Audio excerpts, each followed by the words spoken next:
खुशामदीद दोस्तों, आप सबका स्वागत है। मैं हूं doctor Ishtiyaq Ahmad.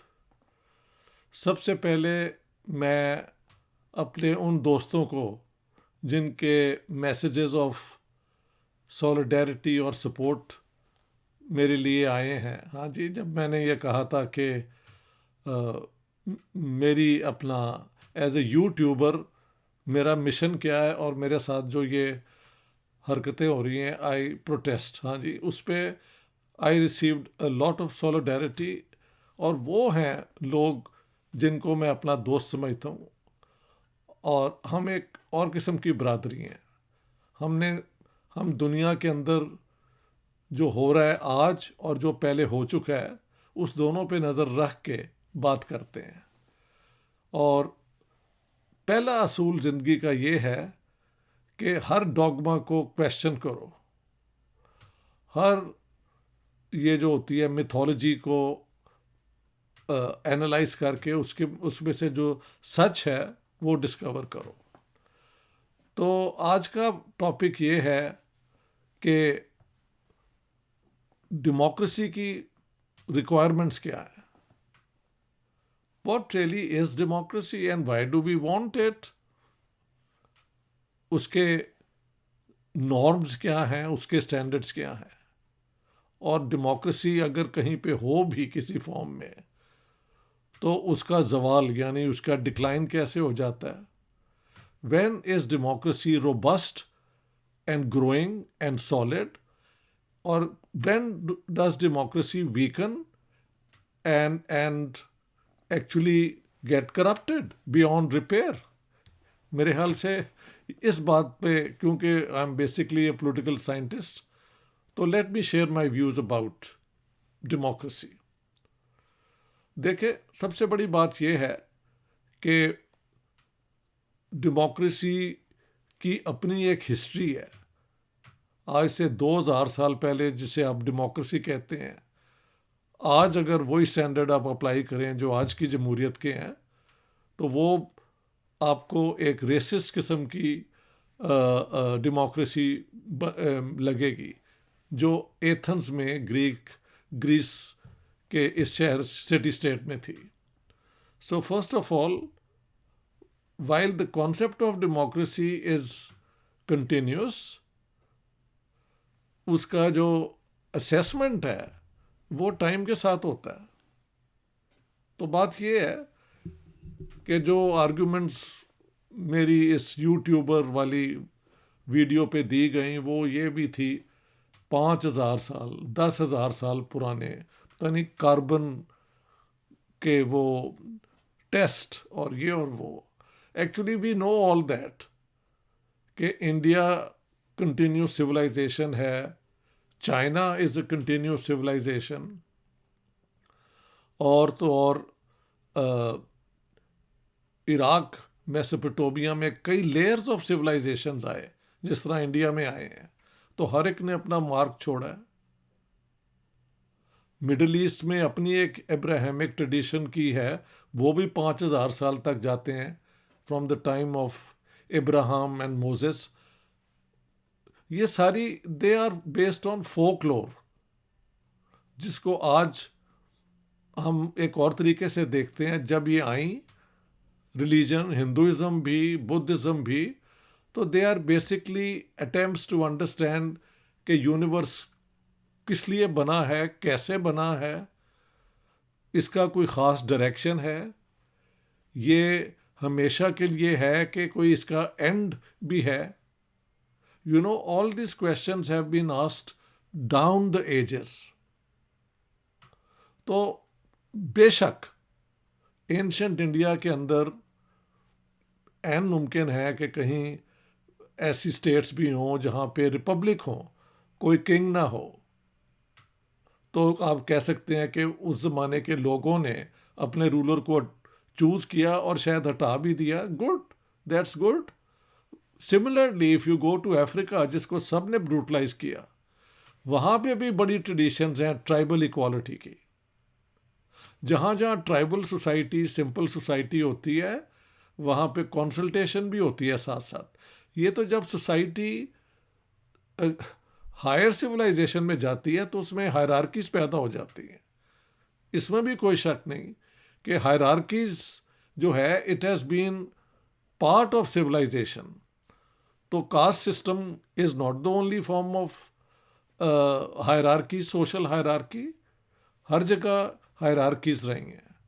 So let me grant the points which are perfectly correct to emphasize. But then what is today's democracy which was not democracy earlier?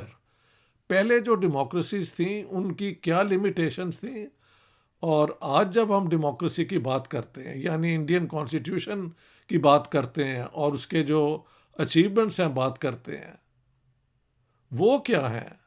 क्या वो वही हैं जो आज से 5,000 साल पहले थी? We have to look at that. ये जो यूरोपियन यूनियन और जो यूएन चार्टर के बाद जो डेमोक्रेसीज का आइडिया आया, हाँ जी, ह्यूमन राइट्स का आइडिया यूनिवर्सलाइज हुआ, ये क्या ऐसी डेमोक्रेसी है जो पहले भी एग्जिस्ट करती थी? The question, the answer has to be no. Things have moved a hell lot in the last, I would say, 80 years. 45 के बाद जो दुनिया बनी है उसमें इतने ज़्यादा human rights, democratic rights, women's rights, children's rights, nature's rights, environmental questions, ये सारे एक के बाद एक अब इनको कन्वेंशंस में, ट्रीटीज में तब्दील किया गया है। तो जब हम आज की जमहूरियत की बात करते हैं, डेमोक्रेसी की, तो we are into entirely different level of consciousness and development of international and domestic law. दोस्तों एक बात देखें, मैंने अभी अभी करण थापड़ का इंटरव्यू देखा विद जस्टिस A.J. शाह, जो कराची हाई कोर्ट के शायद चीफ जस्टिस रहे हैं और प्रॉबली मद्रास हाई कोर्ट के भी, या one of the other high courts, so a very senior जज। और उन्होंने बताया ये सारी बैकग्राउंड जो पिछले दिनों दंगे हुए हैं कुछ इलाकों में जो मुस्लिम रन डाउन एरियाज थे। मेरी बात नहीं मानते आप, जस्टिस शाह की बातें सुने भाई। ये जो विक्टिमाइजेशन हो रही है, this is no great gain for India और a great victory of Hinduism. बदला लेना जो है, अगर हम बदला लेना शुरू करें तो कई बदले लिए जा सकते हैं। आप एक झूठी थ्योरी के जी, ये जो एरियन इन्वेजन थ्योरी है ये डिस्ट्रॉय हो गई है। This is, first of all, there is no Aryan invasion theory that I know of. Aryan speaking, Aryan किस्म के लोग, you know, they came over a period of more than 1,000 years in small batches and big groups. और जब यहाँ पे आए तो जिन लोगों के साथ उनका मुकाबला हुआ तो लड़ाई भी हुई होगी ना। जो जीत गया वो सिकंदर है। The Aryans had, I think, horses, better weapons. ये बिल्कुल ऐसे जैसे जब सेंट्रल एशिया से ये आए अपना इन्वेडर्स मुस्लिम्स, तो उन्होंने यहाँ के हाथी बेस्ड स्लो फौजों को हराया और उनकी फास्ट मूवमेंट ने उनको विक्ट्री दी। उसी तरह जब यूरोपियंस आए, उन्होंने अंग्रेज मुसलमानों को और मराठों को और सबको हराया। हाँ जी, because they had superior arms, they had better organization, उनके पास टेक्नोलॉजी सुपीरियर थी। तो इस तरह दुनिया जो है अचीव करती है, फिर कुछ और लोग आते हैं वो उन पे हावी हो जाते हैं। तो मसलन ये बकवास है कि जी यहाँ से लोग बाहर गए, the it's so DNA test establish very strongly कि ये जो नॉर्दर्न इंडिया है और ख़ास तौर पे नॉर्थ वेस्टर्न इंडिया, इधर जो कंपोनेंट है एथनिक, उसमें ये जो कॉकेशियन या उरल माउंटेन्स के पास से जो ट्राइब्स आई, उनका परसेंटेज ज़्यादा है। हाँ जी. So why deny all this to believe in some grand myth कि जी सब कुछ यहाँ से हुआ था, ये हुआ था, वो हुआ था. अगर ये दुरुस्त है तो ये भी बताएं फिर ये हार क्यों गए. If it was such a great civilization, a civilization which is not able to defend itself must have serious weaknesses. Let's talk about them. So अगर उधर आएंगे तो फिर आप मेरे पीछे पड़ जाएंगे कि यार यू पिक अप. मैं कहता हूँ ये मुसलमानों के साथ भी हुआ है. अरब जो हैं, अगर तेल ना होता तो ये सब ऊँटों पे चल रहे होते. इनके पास अपनी अचीवमेंट तो ज़ीरो है. एक ज़माना था जब इन्होंने दुनिया में कॉन्क्वेस्ट भी की, रूल भी किया, लॉज भी दी, गुड एंड बैड. उसमें जिहाद के फलसफे से लोग एक्सपैंड भी किए. फिर वो जिहाद फलसफा डिफीट हो गया because the Europeans captured north Africa, middle east, सब कॉन्टिनेंट, इंडोनेशिया, मलेशिया, ये सारे यूरोपियन पावर्स के पास आ गए. डू यू थिंक इसके अंदर कोई एक राइट एंड रॉन्ग वाली लॉ चल रही है? Actually not really.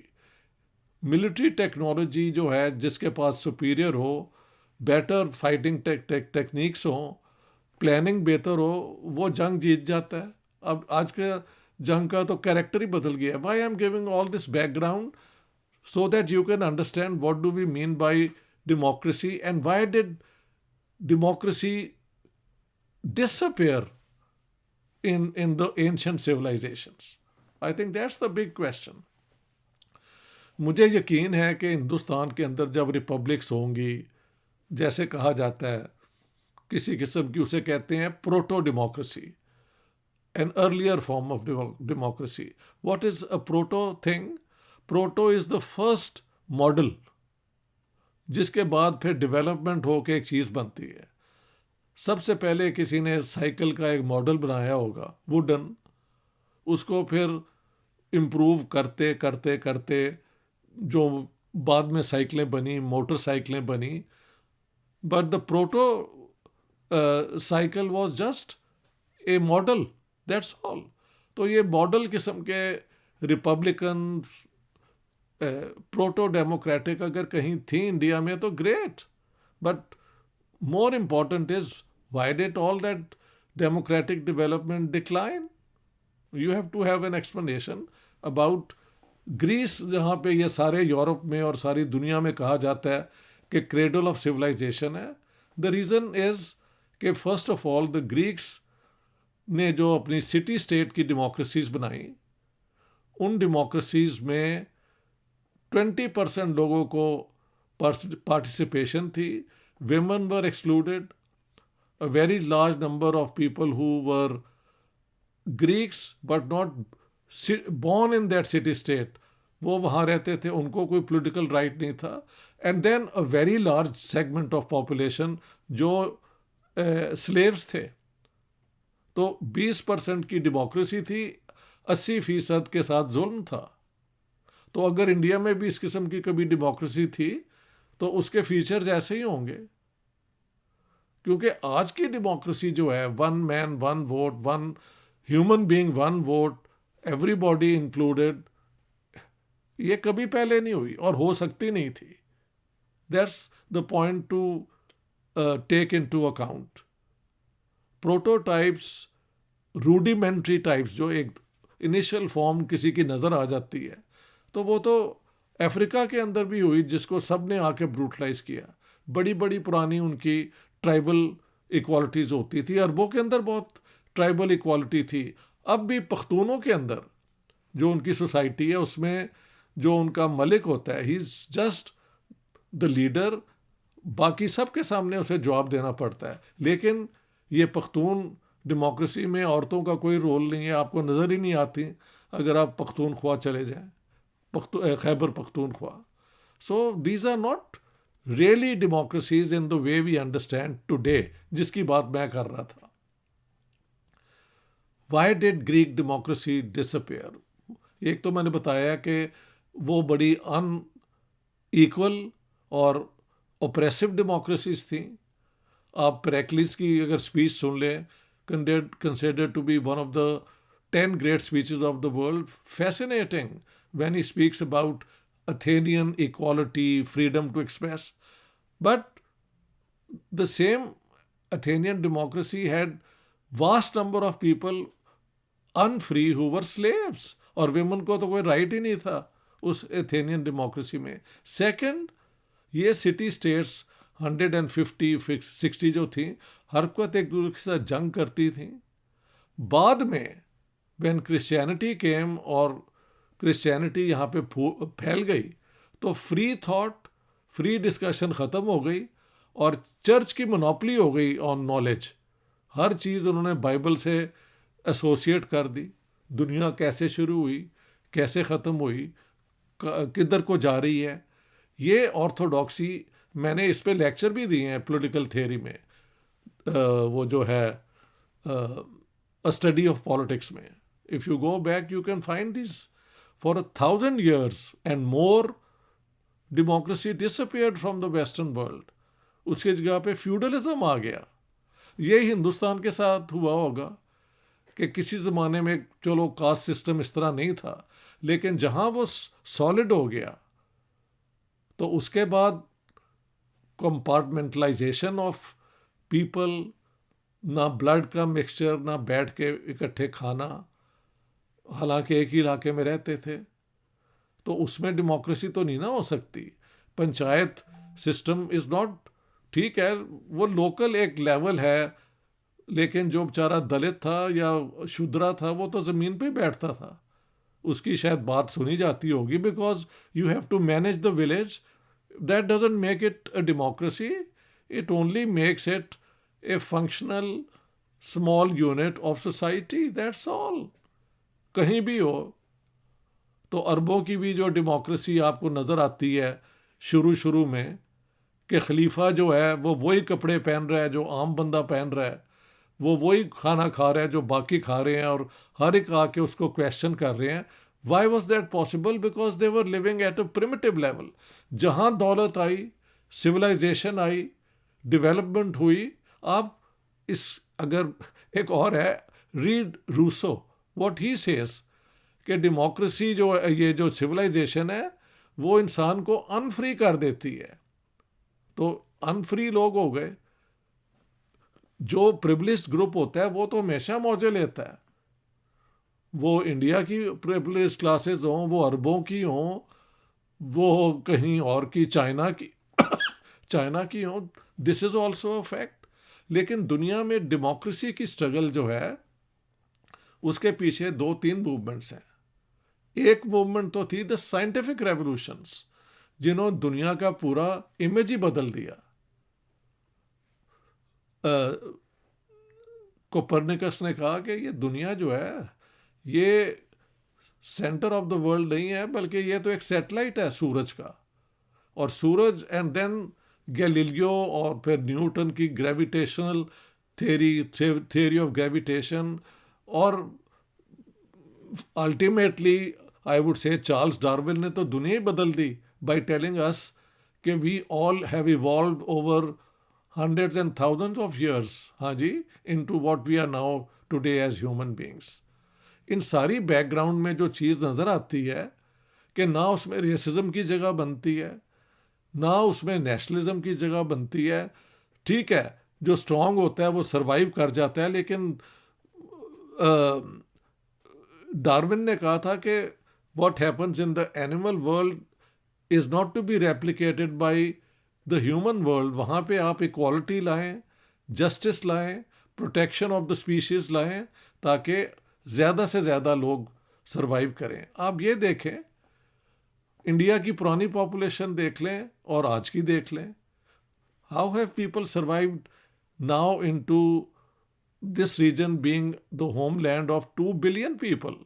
उससे पहले तो फैमिन्स आते थे, एपिडेमिक्स होते थे, पेंडेमिक्स होते थे, पॉपुलेशन बढ़ती थी, नॉकआउट हो जाती थी, और प्रिमिटिव लेवल ऑफ एग्जिस्टेंस होता था। वहाँ पे आजकल की डेमोक्रेसी कहाँ हो सकती है? Democracy requires a certain level of economic development, और उसमें पॉलिटिकल इंटरवेंशन करके आप फिर राइट्स जो हैं सबको इक्वल डिस्ट्रीब्यूट करें, दैट इज डेमोक्रेसी। तो ये डेमोक्रेसी की जो जिसकी बात मैं करता हूँ, जो इंडियन कॉन्स्टिट्यूशन में है, और वो एंशंट इंडिया की वो जो है प्रोटो डेमोक्रेटिक फीचर्स में नहीं है, हो भी नहीं सकते, ना ग्रीक्स में थे, कभी भी नहीं थे। वो तो ये सेकेंड वर्ल्ड वॉर के हॉरर्स के बाद समझ आई है कि everybody should be treated equal, and जो पुराने जुल्म हो चुके हैं यार, उनका बदला आज के लोगों से तो नहीं आप ले सकते। इस तरह when will this end? At one point. So what I'm trying to say is modern democracy is based on the following: free and open multi-party elections, one; the rule of law, सिर्फ elections नहीं होते, the rule of law, which means कि constitutionality और supreme court की supremacy जो है वो कायम हो, ताकि हर बंदा जाके अपने राइट्स की वायलेशन को अपील कर सके। एक तो ये है। दूसरी बात ये है कि by law you should give participatory rights to everyone. हर सिटीजन को ये राइट हो कि वो पब्लिक ऑफिस कंटेस्ट कर सके। ठीक है, ये एक जगह पे है, ये भी हमें पता है कि जिसके पास पैसा है वो इन इलेक्शंस में हिस्सा लगता है, तो वो डिस्टॉर्शन हो रही है इस डेमोक्रेसी की। But in principle everybody has a right to be elected if people support him, औरत हो, मर्द हो, कोई हो। हाँ जी, this is another requirement. The third is कि the state should have no religion of its own. Religion तो सिटीजन्स की होती है, तो स्टेट जो है इक्वली प्रोटेक्ट करे religious freedom. That doesn't mean कि एक रिलीजियस ग्रुप को प्रायोरिटी दे दी जाए किसी और के खिलाफ। तो इंडिया की कॉन्स्टिट्यूशन ये सारे रूल्स पूरे करती है, पाकिस्तान की कॉन्स्टिट्यूशन नहीं करती है। इसीलिए हम कहते हैं कि पाकिस्तान में फंडामेंटल चेंजेस और होने चाहिए। सिर्फ प्रोसीजरल डेमोक्रेसी के फ्री इलेक्शंस हो जाएं तो वो डेमोक्रेसी होती है? No, it doesn't. मैंने कई दफ़ा कहा है कि as long as there is blasphemy law और हदूद लॉज और ये होंगी पाकिस्तान में, तो it will not be a democracy in the modern sense of the word. Finally, in a democracy every individual has inalienable rights. Inalienable का मतलब क्या है? जो किसी भी हालात में लोगों से छीने नहीं जा सकते। उसमें 30 ह्यूमन राइट्स हैं: freedom of speech, freedom of conscience, freedom of publication, freedom of assembly,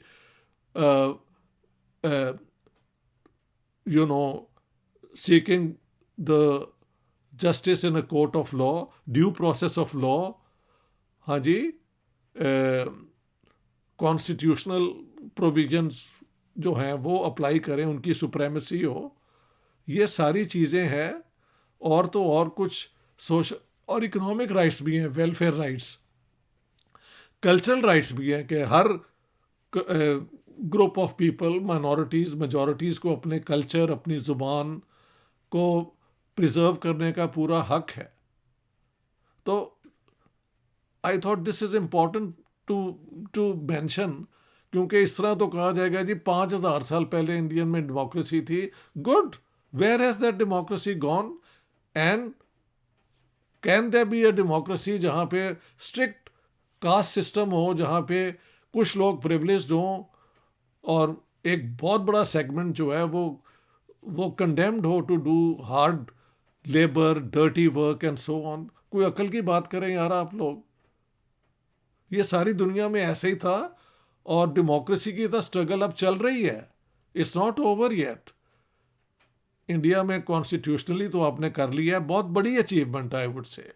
एक ब्राह्मण का और एक दलित का 1 वोट अचीव करना for India is the greatest achievement in my opinion. And interestingly, Indian constituent assembly में जिन लोगों ने इस कानून को बनाया, उसमें very large number of people were people of ब्राह्मण ऑरिजिन। वो एजुकेटेड लोग थे, वो इस किस्म की फजूल, they were not wasting time. They looked at the best examples in the world and brought them into the constitution, and they let a man from the so-called untouchable caste be the chairman of this committee. तो ये तो खूबसूरती है India की achievements की. So for me, किसी पूरी cast को, किसी पूरे मज़हब को कंडेम कर देना is not right. Every individual जो मैं कह रहा हूँ, अगर इसके इनएलिएबल राइट्स हैं, इसका क्या मतलब है कि हर इंडिविजुअल जो करता है, सोचता है, ये उसका हक है, और उसकी एक्टिविटीज़ को आप जज करें बजाय कि उसको कंडेम कर दें. और ये जो आप बदला ये, you should look at Karan Thapar and Justice A.J. Shah's talk video इतनी ज़बरदस्त है. जो मैं बात कर रहा था कि अभी इंडिया के अंदर द थ्रेट ऑफ जेनोसाइड, अब अंग्रेज़ी भी लोगों को नहीं आती, थ्रेट होता है ख़तरा. Genocide, it doesn't mean genocide हो रहा है, इसका मतलब है जेनोसाइड हो सकता है. और ये किसने कहा है? ये Holocaust association of the US, ये उनकी स्टेटमेंट है कि a genocide of Muslims is possible in India. It doesn't mean it will happen. It says it can happen, क्योंकि जिस तरह मुसलमान मोहल्लों पे और ये जाके अब हमले कर रहे हैं, यही हुआ था यहूदियों के साथ म्यूनिख में, और उस पहले छोटे छोटे हमले हुए, बाद में उनके साथ जो हुआ वो आपके सामने है. The only thing is this cannot be replicated. I don't think India can go through a genocide of Muslims even if it wanted to. बाकी दुनिया में जो हलचल होगी, इंडिया का सत्यानाश हो जाएगा उसके अंदर. Brute majorities do not win always. I can tell you that. Germany की डिफीट नहीं हुई, इटली की डिफीट नहीं हुई, जापान की डिफीट नहीं हुई. जापान ने 25 मिलियन चाइनीज मार दिए थे. वो एक और स्टोरी है साउथ ईस्ट एशिया में जो हुआ. हाँ जी. सो जब मैं बात करता हूँ, मैं ये सारी दुनिया के एग्जाम्पल हिस्टोरिकली और आजकल के दौर में जो होते हैं उसकी बुनियाद पे करता हूँ. So please have patience, try to learn, read more and open your mind. दुनिया में इंसान ही वो स्पीशीज़ है जिसके पास रैशनल नॉलेज एक्वायर करने का कैपेसिटी है. अगर आप इसकी बजाय इंडोक्ट्रिनेशन कर लेते हैं, आपकी ब्रेन वॉशिंग हो जाती है, तो you have given up your greatest human right to think rationally. अकल से सोचें, अकल इस्तेमाल करें, और अकल की बुनियाद पे आप दुनिया को देखें. ह्यूमन राइट्स के 2 प्रिंसिपल हैं. Human beings need freedom and protection because they can reason, and they need sympathy, compassion, क्योंकि ह्यूमन स्पीशीज तब ही बच सकती है अगर एक दूसरे के साथ हमदर्दी रखें. यह है फ़लसफ़ा ह्यूमन राइट्स का, रीज़न एंड कंपैशन. कंपैशन का मतलब होता है सिंपथी. तो आप मुस्लिम माइनॉरिटी के घरों को जाके गिरा रहे हैं, ये उसमें पूरी आपकी एडमिनिस्ट्रेशन भी इन्वॉल्व है. हाँ जी, from the top to bottom. मेरी बात मत सुने. मुझे तो कहा जाता है नहीं, आप पाकिस्तानी ओरिजिन है और मुसलमान है. Okay, if that is the only way you can object to me, you are welcome to do it. Wouldn't stop me from speaking my mind. But Karan Thapar and justice Shah ने बड़ी अच्छी बात की. उन्होंने कहा मेरे जो अंकल थे वो हिंदू महासभा के लीडर थे महाराष्ट्र में. So here is a man who comes from Hindu Mahasabha background, but who has developed himself as a judge, and what he said was so admirable, काबिल तारीफ थी. तो दोस्तों, मेरी बातें अगर समझ आ जाएं तो it's very good. All the best. Thank you very much. I and now.